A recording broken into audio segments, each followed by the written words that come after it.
Fashion Museum is one of the foundational collections at the National Museum of African American History and Culture. It was donated to the museum in June of 2007 by its founder, Lois Kendall Alexander Lane, whose life spanned 1916 to the year 2007, and her daughter, Joyce Bailey. Alexander Lane passed away in September of that year. The Black Fashion Museum was founded in Harlem in 1979. According to Ms. Bailey, the museum was based in Harlem until 1996, when it was relocated to Washington, D.C. Lois Kendall Alexander Lane was a native of Little Rock, Arkansas, who loved fashion from an early age. She often visited the local department stores with her older sister, Sammy, to wistfully stare at the beautiful fashions in the store windows. They would then rush home to sketch and recreate the designs that had been seen.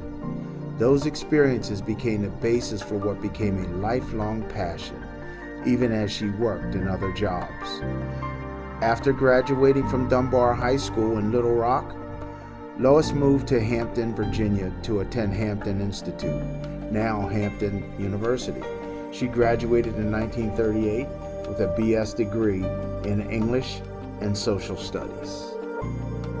Lois Kendall Alexander Lane collected items made and worn by enslaved people, as well as designers and seamstresses like Anne Lowe and Rosa Parks.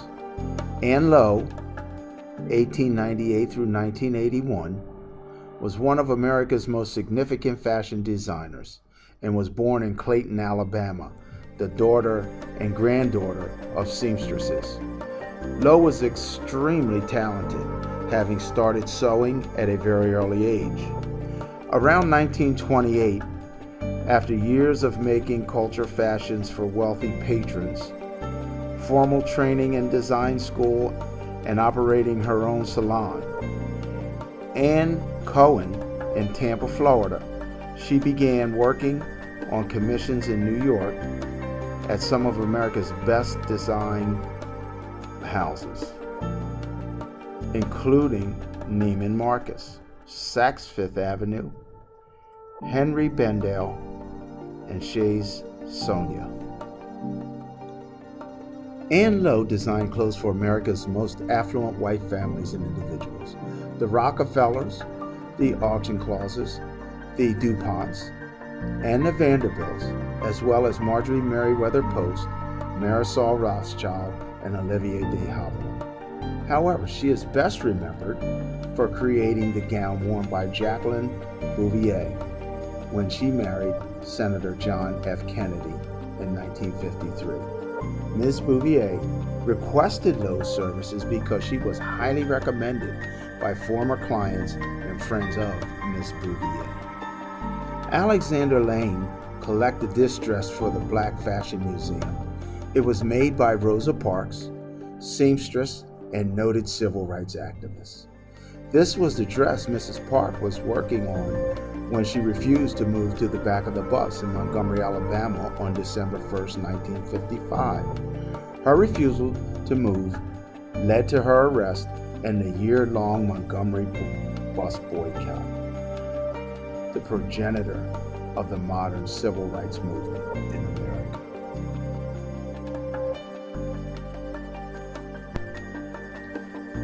Booker T. Washington, founder of Tuskegee University.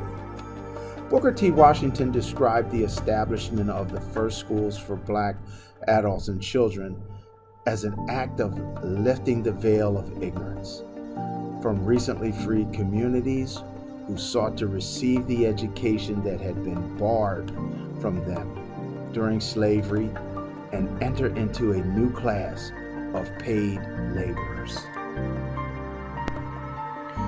Booker T. Washington was extraordinarily adept at tapping into the mindsets of industrial philanthropists and securing funding for Tuskegee University.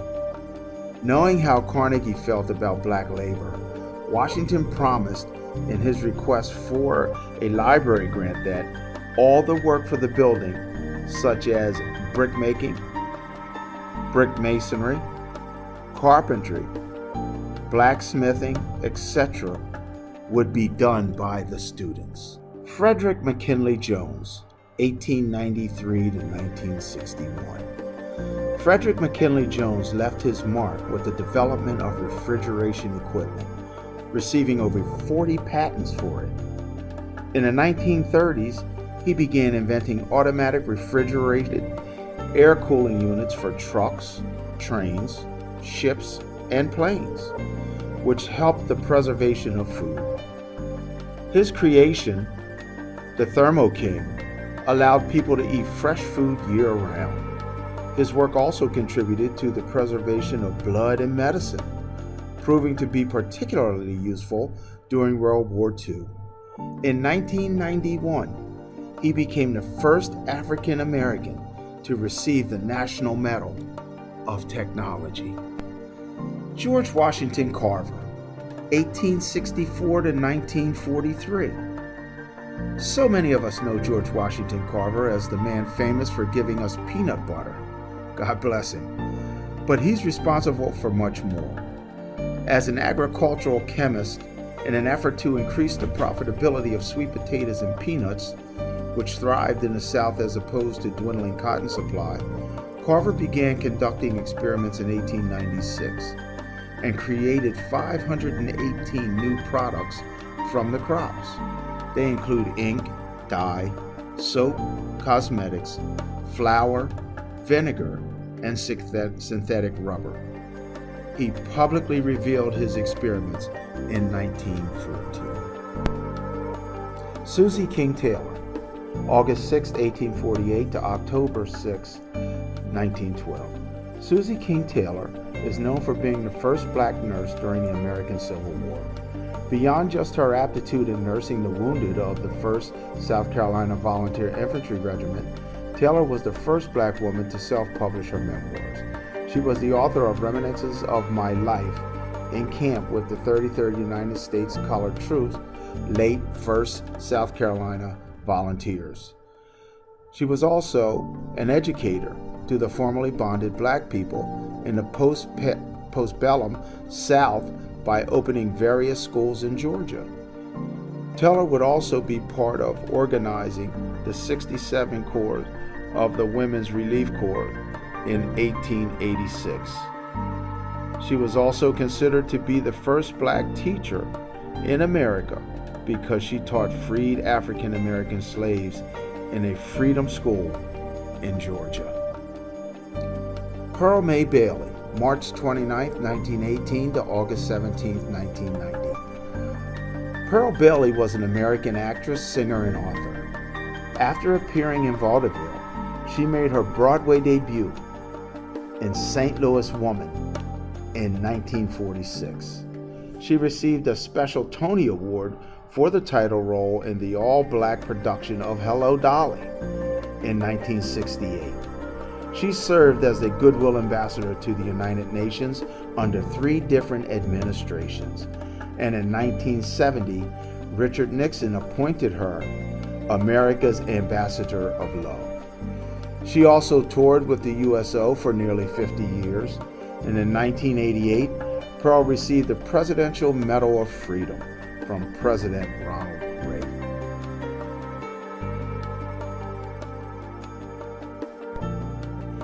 President Abraham Lincoln issued the Emancipation Proclamation on January 1, 1863, as the nation approached its 3rd year of the Civil War. The proclamation declared that all persons held as slaves within the rebellious states are and henceforward shall be free.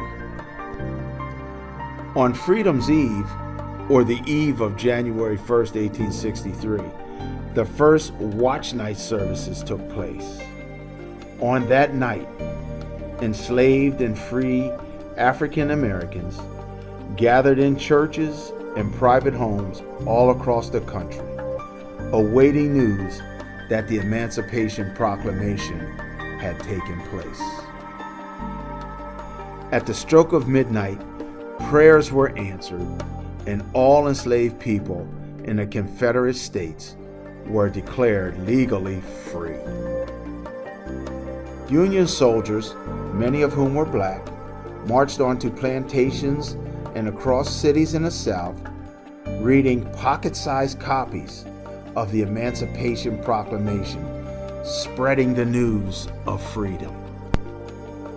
The Juneteenth celebration commemorates one of the most momentous events in American history, the emancipation of the last enslaved African Americans held in bondage in the Confederate States. Months later, with the ratification of the 13th Amendment, slavery was declared illegal in the nation.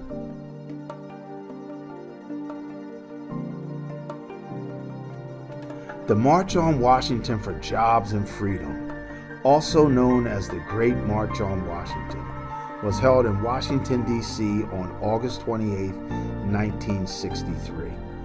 The purpose of the march was to advocate for the civil and economic rights of African Americans.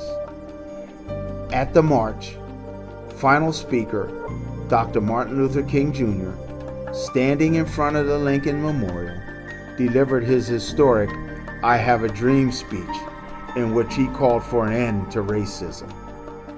The march was organized by A. Philip Randolph and Baynard Rustin, who built an alliance of civil rights, labor, and religious organizations that came together under the banner of jobs and freedom. Estimates of the number of participants varied from 200,000 to 300,000, but the most widely cited estimate is 250,000 people. Observers estimated that 75 to 80% of the marchers were black. The march was one of the largest political rallies for human rights in United States history. Walter Reuther, president of the United Auto Workers, was the most integral and highest-ranking white organizer of the march. The march is credited with helping to pass the Civil Rights Act of 1964. It preceded the Selma voting rights movement, when national media coverage contributed to passage of the Voting Rights Act of 1965 that same year. By July 1965, the Student Nonviolent Coordinating Committee, or SNCC, members had produced their first uncompromising statement on the war, declaring that blacks should not fight in Vietnam for the white man's freedom until all the black people are free in Mississippi. From the outset, the burden of the conflict was borne disproportionately by African Americans and working class and poor whites. During the early years of the war, students enrolled in college could obtain deferments from military service. Many middle and upper class whites were also able to fulfill military obligations by joining the Army Reserve or the National Guard. As a result, in 1967, 64% of all eligible African Americans were drafted, but only 31% of eligible whites. During 1965 to 1966, the casualty rate for blacks was twice that of whites. Malcolm X was the first prominent African American leader to denounce the Vietnam War, and others soon followed his lead. In June of 1958, Richard and Mildred Lovings got married, and just a few weeks after their wedding, they were awoken in the middle of the night by police officers with flashlights in their bedroom. They'd come to arrest the couple. The Lovings had committed what Virginia called unlawful cohabitation. Their marriage was deemed illegal because Mildred was black and Native American, and Richard was white. They were sentenced to a year in prison in Virginia for their relationship, but appealed that conviction. Their case went all the way to the Supreme Court, and on June 12, 1967, the couple won. Loving versus Virginia is considered one of the most significant illegal decisions of the Civil Rights era. By declaring Virginia's anti-miscegnation law unconstitutional, the Supreme Court ended prohibitions on interracial marriage and dealt a major blow to segregation. Now each year on this date, Loving Day celebrates the historic ruling in Loving versus Virginia, which declared unconstitutional a Virginia law prohibiting mixed-race marriage and legalized interracial marriage in every state. Ortez Anderson was an African-American AIDS, gay rights, and anti-war activist and actor that spoke out against the Vietnam War. Ortez was a member of the LGBT community, a leader of the Black Caucus of the Chicago Gay Liberations Front, which later became the Third World Gay Revolution, and served a federal prison sentence for destroying files related to the draft for the Vietnam War. In 1987, he was one of the founding members of ACT UP in New York City and helped to establish its Majority Action Committee representing people of color with HIV and AIDS. Regarded as a radical elder within ACT UP, he was involved in organizing numerous demonstrations in the fight for access to health care and treatments for people with AIDS and participated in the group's meetings with the New York City Health Commissioner Stephen Joseph as well as the FDA. In 1989, he moved back to Chicago and helped to organize the People of Color and AIDS Conference the following year.